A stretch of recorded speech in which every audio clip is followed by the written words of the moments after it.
So, so pretty. So handsome. So pretty. Naghanang langgam sa ibabaw sa atop nak oy. Naminaw ka nak? Papi.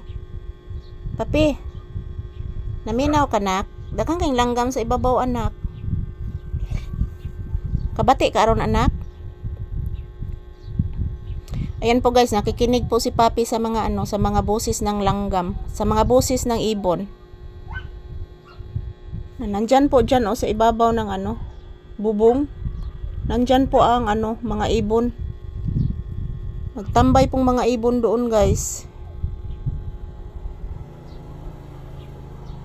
Nagtambay ang mga ibon sa sa babaw ng bubong guys. Yan, habang nagpapahinga kami ni Papi dito. Yan, ang mga ibon nandyan. Kasi malamig siguro dyan kasi mayroong kisame dyan sa gilid guys. So, paborito din yan na tambayan ng mga ibon dyan.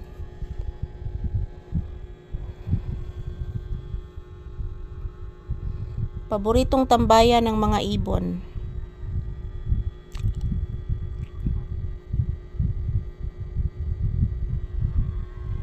Nagloko naman ka nak oy. Tarong nak. Tarong. Nagloko naman ka. Nagloko na ka ba? Nagloko na ka? Nagloko naman si Papi. So mamaya guys, mamaya mag-breakfast na po kami ni Papi mamaya. Kasi luto na po yung aking sinabawang gulay. Sinabawang gulay. Yan po ang ipapaulam ko sa kanya. Para maging healthy palagi si Papi. Ayan, minsan ko lang po siya bilhan ng chicken. Ayoko puro chicken na lang yung kanyang ulam. Minsan wala naman pong nagbibinta ng isda dito.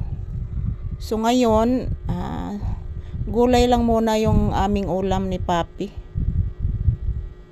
Gulay lang muna para healthy.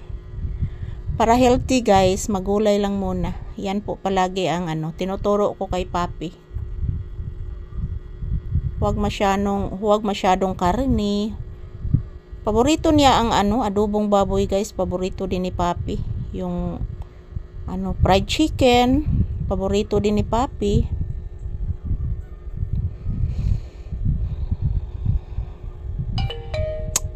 Paborito ni Papi ang fried chicken, fried chicken, fried chicken. Paborito ni Papi ang fried chicken, fried chicken.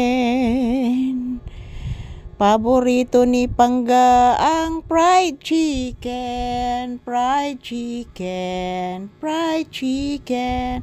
Paborito ni... Unsa na anak? Unsa na anak? Nay mananap nak? Kuang mananap anak?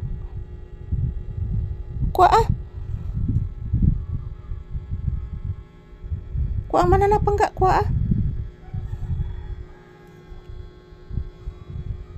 Kuang mananap anak, sige na anak. Makamangan ta diha anak, sao na lang mapaakan ta anak. Kuha anak, Papi, kuha. Sige na Pangga.